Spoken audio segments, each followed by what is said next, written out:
राधे राधे. तर काल होती महाशिवरात्र. आता दुसऱ्या दिवसाचं आपलं टेन्शन लगेच असतं स्वयंपाक काय बनवायचा. आता मी बोलली की डाळ भात बनवायचा, पण सिद्धू माणू जे बोलले तर माझं काही धक्कू दिलं नाही त्यांनी. त्यांचं चालू होतं आम्हाला गोड आणि तिखट खायचं होतं. तर मला कळून गेलं की त्यांना काय खायचंय गोड आणि तिखट. एकाला खायचं होतं सारभात आणि दुसरीला खायचं होतं खीर आणि पोळी. मग आता त्यांचं तर ऐकावंच लागेल. पण माझं कसं म्हणणं होतं, आता आहो जे होते ते बालाजीला गेले होते तर पोळ्या अजिबात गोड लागणार नव्हत्या आम्हाला. कारण आहो जे होते ते आता 5-6 दिवसापासून नाहीच आहे घरी.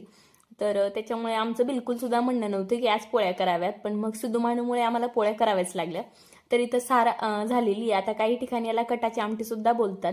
आणि आता भात आणि खीर आणि सार सुद्धा झालं होतं. तर शेवटीला डायरेक्ट पोळ्या करायला घेणार होती आणि तर पोळी करायला घेतल्या सुद्धा.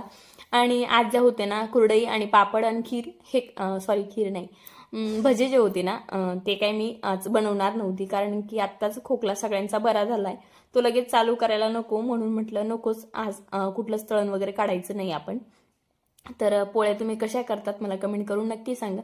आणि आज सिद्धू मानूच्या आजीना घरी होत्या, तर आज सिद्धू मानू मागे लागल्या होत्या सकाळी सकाळी की आंघोळ कर, बस निघून जाईल, तू जेवण कधी करशील, केस कधी विचारशील, ह्या सगळ्या गोष्टी त्या आजीच्या बोलण्या चालू होत्या. आणि आजीला असं वाटतं की मी काही त्यांना म्हणत नाहीये, पण ते त्यांच्या त्यांच्या वेळेवर ते बरोबर उठतात. आणि एक दोनदा म्हटली ना मी की बस निघून जाईल, आज तुम्ही घरीच राहा, मी अशी म्हटली की ते उठतात आणि मग आंघोळीला जातात.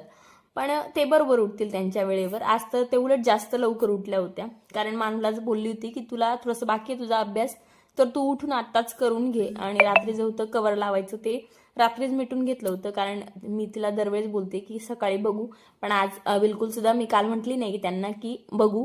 म्हटलं मला माहिती की आपल्याला उद्या जे आहे ते पोळ्या करायच्या आहेत. रात्रीच फायनल झालं होतं पोळ्या करायच्या आहे म्हणून, डाळ भात बिलकुल करायच्या नाही. तर इथं लगेच पोळ्या करून घेणार होती. आणि तुम्हाला माझे मिनी ब्लॉग कसे वाटतात कमेंट करून मला नक्की सांगत जा. आणि तुमचे काही नवीन सजेशन असेल ते सुद्धा सांगत जा. आणि तुम्ही कमेंट केल्यावर मला खरंच खूप छान वाटेल, तर एक गोड कमेंट नक्की करत जा. आणि माझ्या पोळ्या ज्या होत्या त्या झाल्या होत्या. तर आता पोळ्या कशा झाल्या तुम्ही बघून घ्या. पोळ्या ज्या होत्या तर खूप मऊ झाल्या. चला इथंच एंड करते. राधे राधे.